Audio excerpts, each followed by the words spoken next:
need help, you don't always gotta take it to the vet. Get motivated by the jingle on the radio and call up the Dog Whisperette. It don't matter the behavior or the breed, same day transformations guaranteed. Miss Alisa, best trainer in the league, number one in training pits to be the best fit they can be. Is something wrong with your pet? You need help.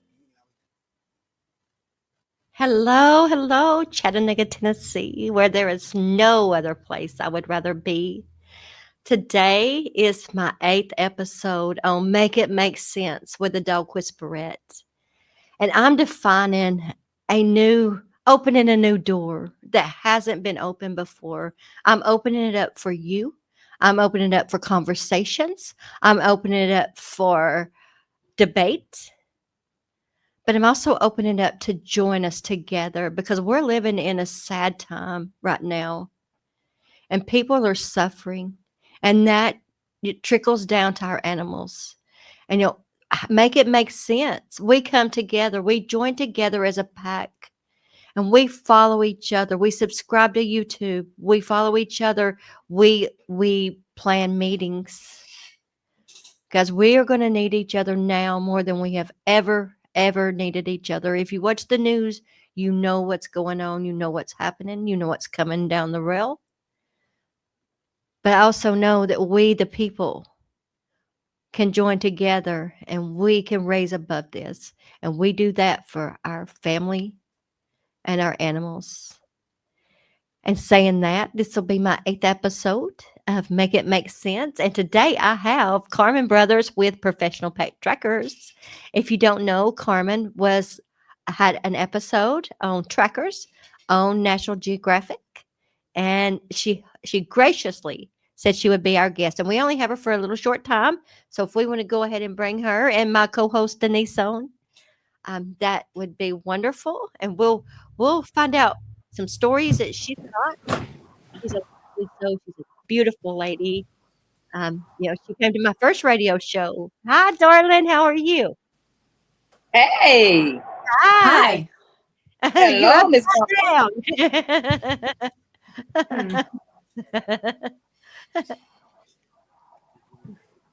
This is Denise Dave, my co-host, and this is Carmen Brothers. Hey. She's with Professional Pet Trackers, and she's got some stories to tell. Hi, how are you?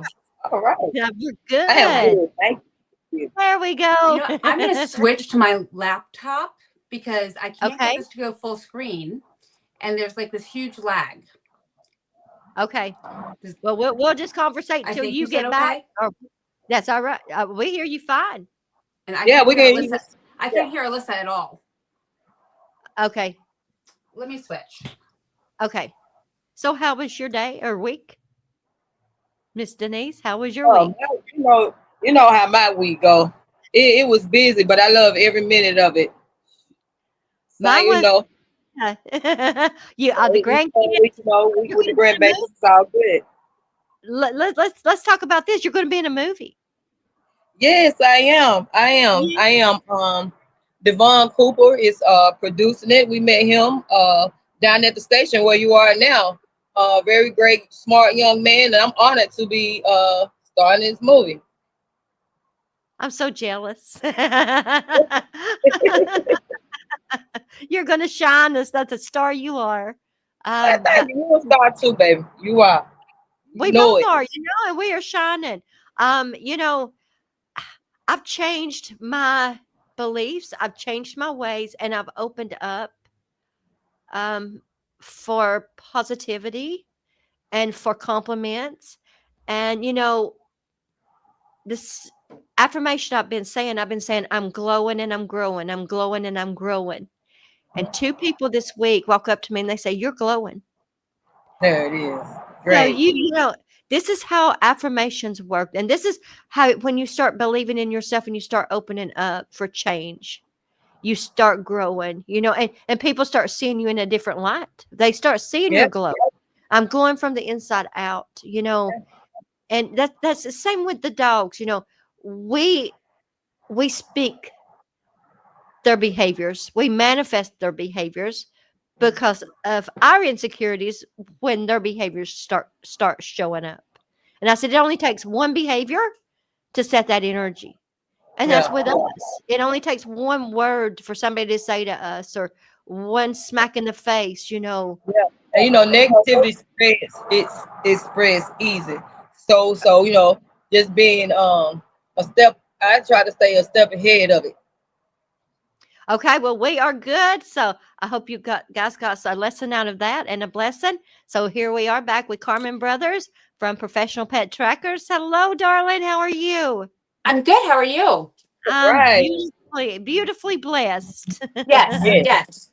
yes, So, I mean, it's just fascinating to me. Do you go all over the United States tracking animals, or?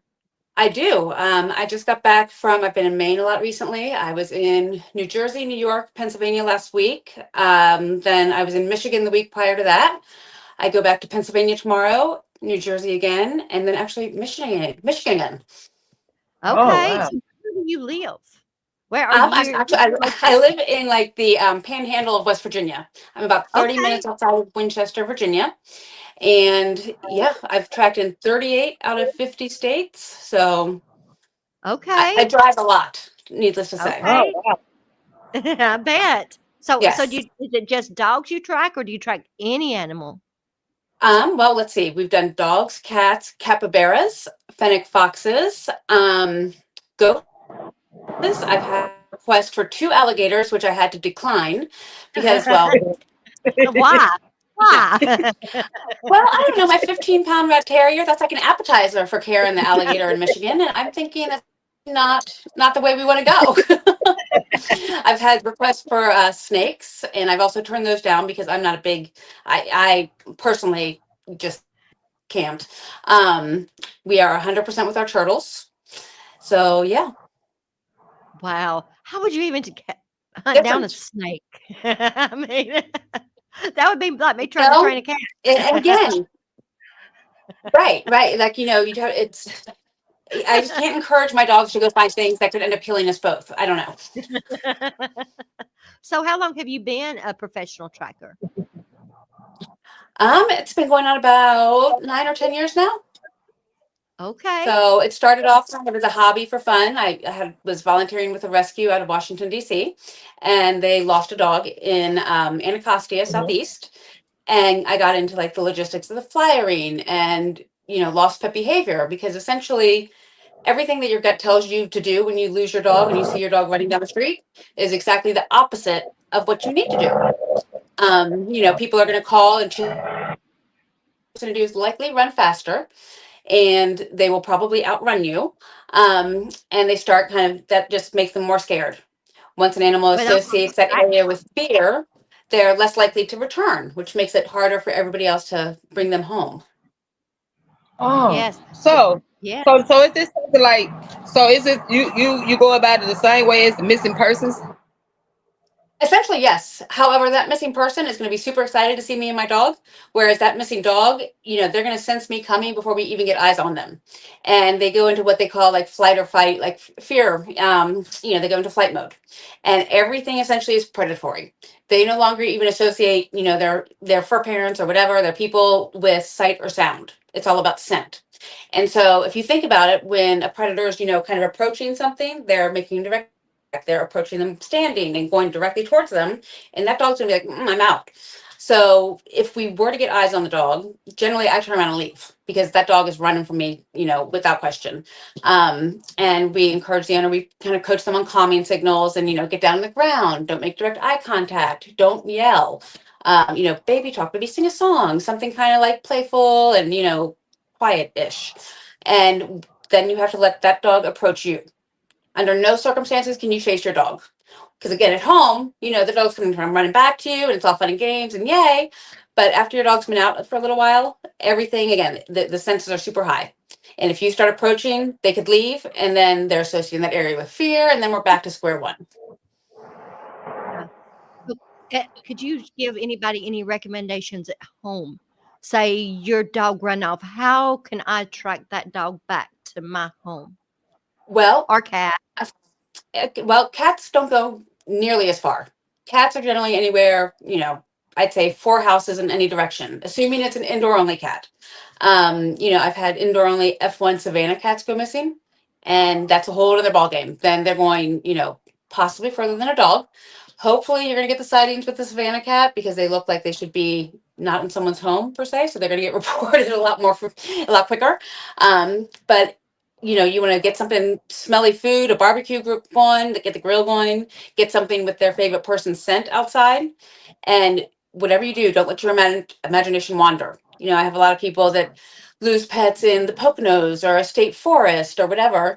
And obviously they're like, oh God, where did Fluffy go? Yeah. So they start walking everywhere. And what they're doing is spreading their scent everywhere. So while Fluffy is Oh, looking for them, like they're looking for Fluffy, Fluffy's not going in circles and going all these places that mom and dad's imagination, wandered off to, like, oh God, the cliff or the waterfalls or here or here. And that's just, your pet's just going to go in circles. You guys can keep missing each other and going back and forth. Think strategically about it if you can. Once you calm down and that initial, what's going on kind of fear, once you start thinking about it, just calm down and stay put. Ideally, sit where you last saw your pet and let them approach you. okay. So how far Uh, miles could you go? Like you said, a cat. Would you put the litter box like 2 miles Oh, no. away or? Well, right there. Nope, right there. The litter box, put that back inside. Don't even put the litter box out. That's like a good Facebook incorrect post out there. While Okay. yes, your cat's going to smell the litter box, so is every other outdoor cat in that area. And those outdoor cats are generally somewhat territorial, and they're going to not let your cat come home quite as easily. Then you're also going to attract all those predators, whether that be coyotes, whatever, because just like your cat, those coyotes are going to smell that litter box as well. They're like, oh, wait, what's going on? Let's see what's going on here. A cat that I just tracked in New York, the litter box is not outside, but they have coyotes coming onto their front porch, marking their territory, literally peeing on the porch, which is making it Ooh, harder for Andy to come home because he's like, well, no, like, but he can sense that as well. right. Um, plus you're going to give tracking dogs, if you decide to go that route, a false positive.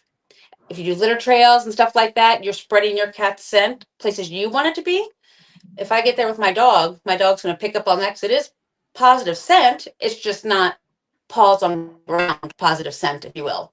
So, I encourage people to leave the litter box outside and get something with the person scent outside. Okay. okay. How So do you just how do you see pet tracking evolving in the next few years? I'm sorry, one more time? How do you see pet tracking evolving in the next few years? You Well, know, it's already evolved quite a bit in the past, 12, 24 months with the use of thermal drones and what have you. That's kind of the new go-to, if you will. And I've actually got one as well. And it's, it covers a lot more ground a lot faster. However, the conditions have to be just right. You have to be in a good location, right? Because especially where I live in the Northern Virginia area, we have, Quantico, Andrews Air Force Base, National, the White House. I can't fly a thermal drone pretty much anywhere in the Northern Virginia, DC metro area. You can request approval, yes. However, hopefully by the time that approval comes back to you, the pet's home. You also have to take into yes. consideration that in July, when it's 100 degrees outside, that thermal drone is not going to see anything. And if you're looking for a cat with a thermal drone, that cat is possibly under something, which again, the thermal drone is not going to pick up. Um, a drone's super useful at the right time of year, and if you get it super quick, we're talking within, I'd say, no more than 24 hours after your dog goes missing, unless you've had a lot of sightings, people calling in saying, hey, I over here and here. That way, that drone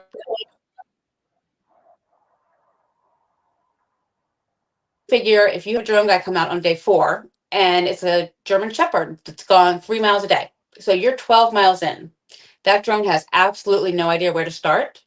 And if the drone sees, you get nothing, right? Like, okay, well, we flew for 4 hours and we covered X amount of territory, but we didn't see your dog. Now you have kind of nothing to go off of. You have no direction of travel. You have no nothing. But when you're able to pair the tracking dogs with the tracking dogs will give you that direction of travel, and then the drone can fly out ahead of you by a mile or 2 miles or whatever. State, well, you're not supposed to fly in state parks if you can get the permission, or, more wooded, heavily, rural areas, like I know parts of Tennessee are, that drone's going to cover much more ground, much faster than I can. So I can, we can kind of leapfrog off each other. if that makes Okay. sense. It does. So dogs are always going to be needed, is what you're Yeah. saying. I don't So, see why I don't see that going away anytime soon. I know you were on my show, That was Unleashed, in, back when it was yes, the show years ago. that was like It was that was a long time Dog ago. Whisperette. And it was it Magic that I got to meet? You actually got to meet Carmen in Was. person. Yep, that was It Magic. was She was Magic. my first. Unfortunately, I lost her back in June, and Okay. she was my. It was just me and her on the road, just literally the two of us for I don't even know 3 years, I think 4 years. We made it. I have a whole map of every body of water Magic swam in because again she's a lab, so she'd been in the Gulf of Mexico, the Mississippi River. We went all over. Currently, I have another lab named Finley, and he just turned 2.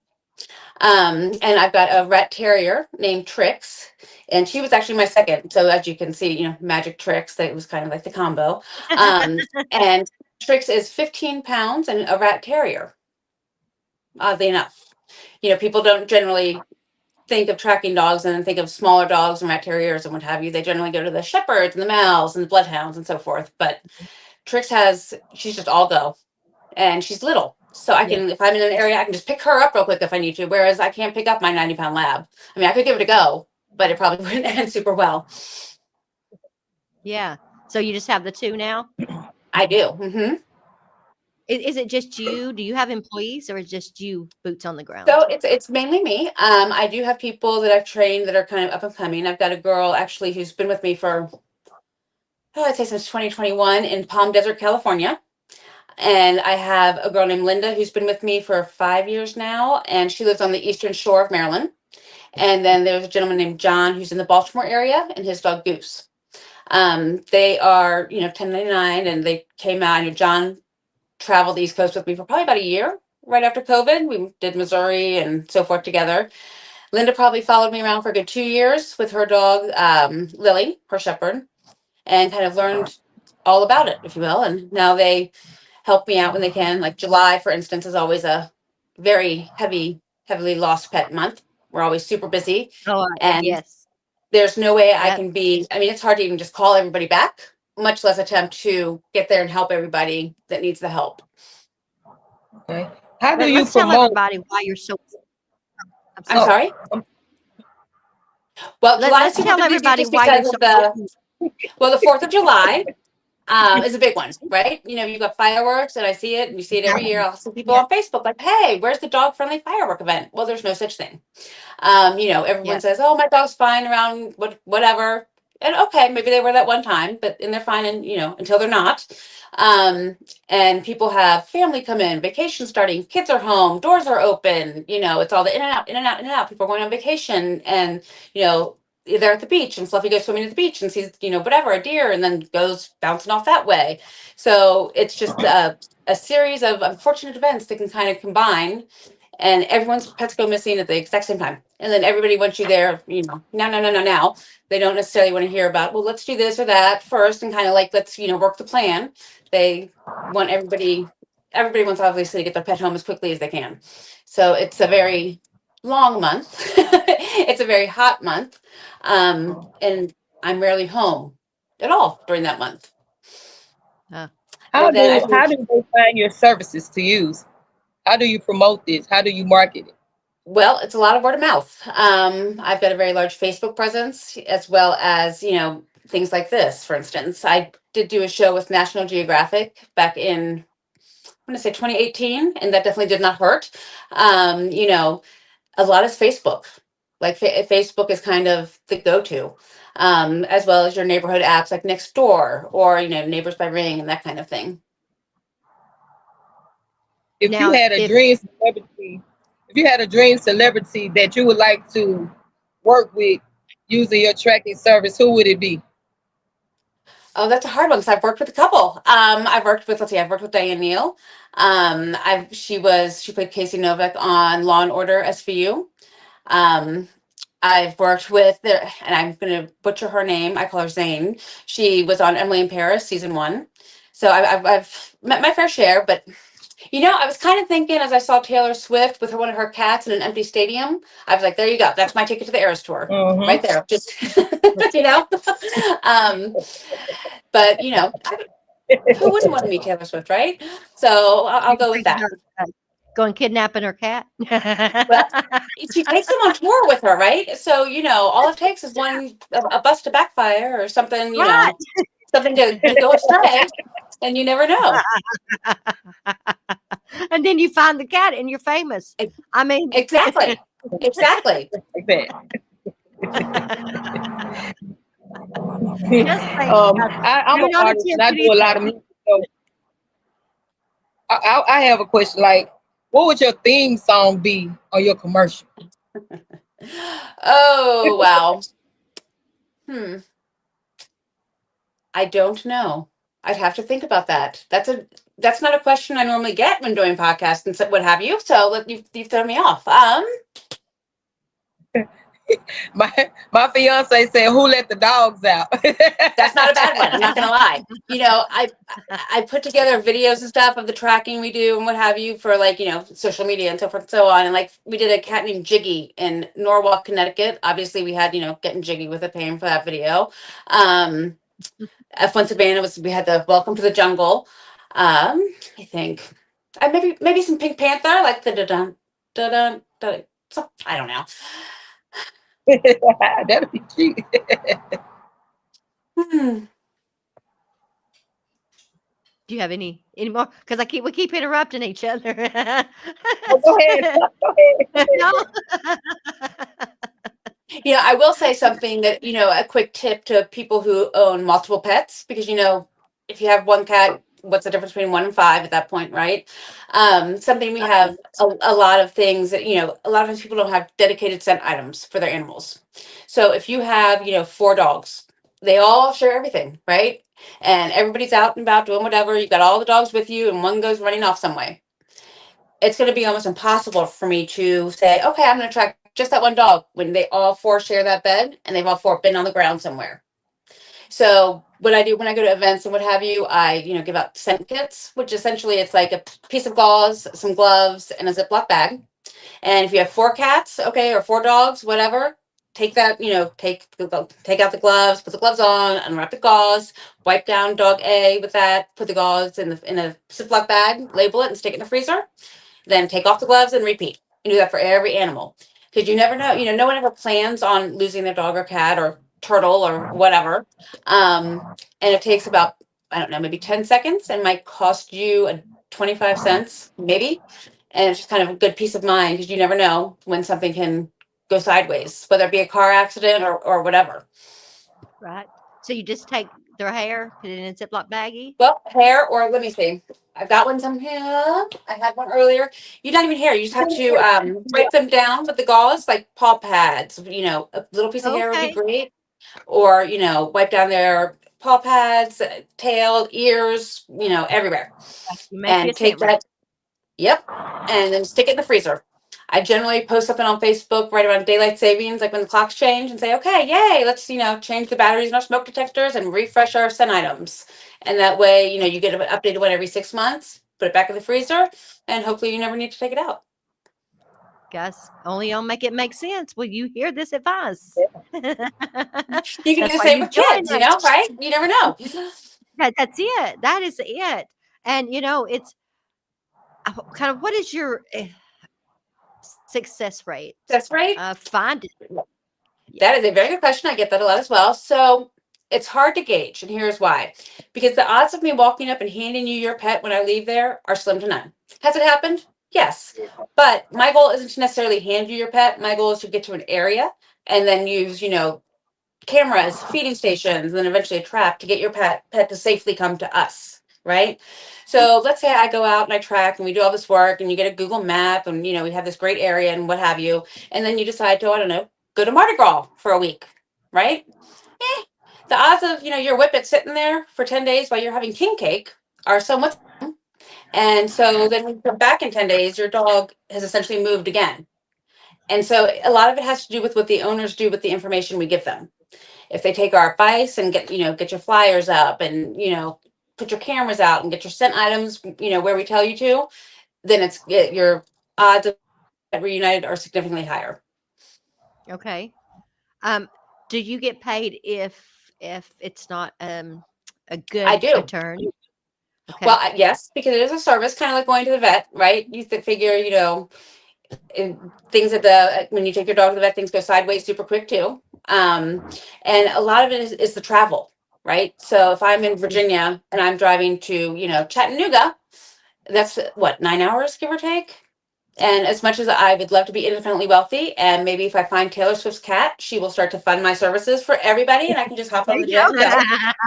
But go. at the moment, she has not set the jet for me. So, Okay, well, that's she a lot. will. It's a lot of the travel and so forth. That's, Michigan, for instance, or Greenville, Maine. I've been up there a lot this year. Yeah. That's 13 hours. That's 26 hours of driving total. Not to, Ooh. and then you have time on the ground and things like that. So, But I know as a owner, I would pay it's a to lot. know what happened. Even if it wasn't a great outcome, for that peace of mind, I would gladly Right. pay. And again, it's essentially collecting data and putting it all together, putting all these different, getting, whether you're using a drone or a tracking dog or whatever you're using, or if you're using both and so forth and so on, at the end of the day, you still need to get your signs up, right? Because not everybody's on Yeah. Facebook and everybody has their own lives, right? So people are kind of self-absorbed. And if you don't have it in their face, like, continuously almost Yes. to just drive that point home, you might not get that one call you need to make that connection. So there are a lot of tools that go into it, and my goal is kind of to take all those tools, combine them into what we need to successfully find your dog and bring your dog home. Whether that be the drone, the tracking dog, whatever. I mean, there are times where the tracking dog is also not useful. If you get in an accident or something and your dog's running on, Interstate 81, and we're Yeah. pretty sure that your dog's in that tree line right there or something like that. If I put my dogs on the ground, well, first of all, I'm not exactly super excited about putting my dog on 81 because I like my dog. And, Yeah. that's just putting everybody in danger. I can parallel it and go, to the other side of the highway and try and get sent from there. But if I take one wrong step, I'm flushing your dog out onto the highway, which is not a good look Yes. for anybody. Right. Yes. So, in those kinds of situations, we won't even recommend a tracking dog. It's going to be more about, boots on the ground feeding stations and flyers and Yeah. that kind of thing. Yeah. I know, as I've helped rescue a few, and you were talking about the insecurities and all of that, and that's so true. The behavior of that dog when it's out there is not its true behaviors, and so it's living in fight or Right. flight, like Right. you said. Once it happens, it doesn't take long. No, Right. not at That all. switch flips pretty quick. But Well, look at they're facing the world alone. It's like a child being out there, feeding, absorbing all that energy and all that insecurity alone. right. And everything's predatory. There's like 3 common characteristics of lost dogs per se. And one is that one is they tend to circle, they tend to stay near water, and they're most active between dusk and dawn. Okay. That's good to know, especially for people. And don't run them. Like she Did I lose you said, don't guys? chase them. When I went, what I Hello? did, I took my dogs and we just walked. Hmm. It was by the water. Are we And there? so we just walked. We walked the road. And so it got curious, so we did it from afar. So what it did, it started following Hello? us, you know. Are you lagging? Because we're having a little bit of technical difficulty, but are Everybody's you frozen. okay? Are we back? Oh, okay. A little bit of technical difficulties, but I'll finish what I'm saying. Just like my little dog, she took off out to the mail lady the other day, right down the driveway, and I just stood there because if I had said anything that moment, I would have distracted her because they're hyper focused. When they're chasing that car, they know the distance between them and that car. They're hyper focused. What's going to make them get distracted is when we yell at them or when we run them because then they're fight or flight. So, guys, Right. just like I say, less is best. The less you talk, the less energy you put into it, the better outcome you're going to have. Calm minds, calm lives, and that goes in every aspect of your life. If you live in that calm mind, your dog's going to live in that calm mind, and we're all so apt to not to match in that frequency.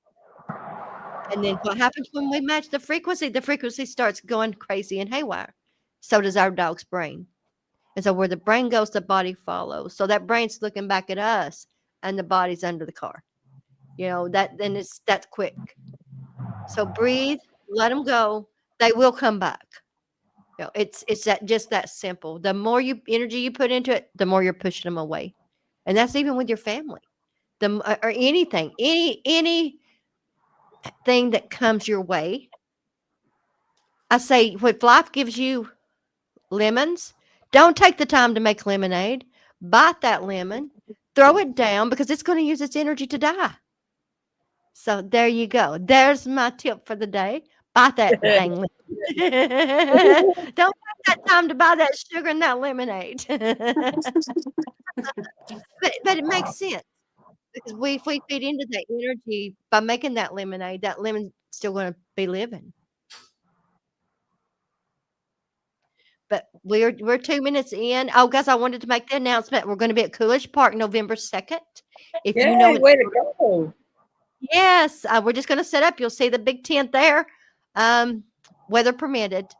The elderly, if you have a family member who's elderly on a fixed income, they need help training the walking their dog. I'm going to be doing free lessons there. So stop by, bring your elderly. It's Christmas time. It could be a free Christmas present for your elderly because I know money's short. And so I want to give this gift to you guys for you to give, pay it forward. Give it to an elderly. Bring somebody down. Go to your family members, your friends. But we're 1 minute in. And Carmen, I thank you so much. We learned so much. Thank you. Of course. And I would love to have you back on here to tell a story. We'd love to hear a story. One of your best stories. I'll be coming through Tennessee here at the end of December on my way to Texas. Perfect. We get her in live here, guys. Yes, that would be perfect. We can do some tracking. We can play hide and seek. I can come find y'all. There we go. We may have Taylor's cat with us. All right. Well, thank you, ladies. Have a good day. All right. Have a good day, ladies. Bye. All right. Bye, guys. All right, guys. Like I said, November 2nd, Coolidge Park at 11 o'clock. We'll be there probably until 3, unless we get tired, and then we're going to leave. But it's free for the elderly. I'm saying 78 and up. Bring yourself, even if you're in a walker or wheelchair. I'm going to teach these dogs how to have a calm mind when you walk them, because we believe here at WPTP 100.1 FM radio in giving back. So next Saturday, guys, join me when Critters is going to be on here, and she is a big advocate for TNR, and she's also a rescue for cats. So see you next week. I'll see you next week at 1 o'clock. Oh, yeah, guys, time's moving. I'm moving my time. 1 o'clock Eastern Standard Time. Until then, stay well, guys.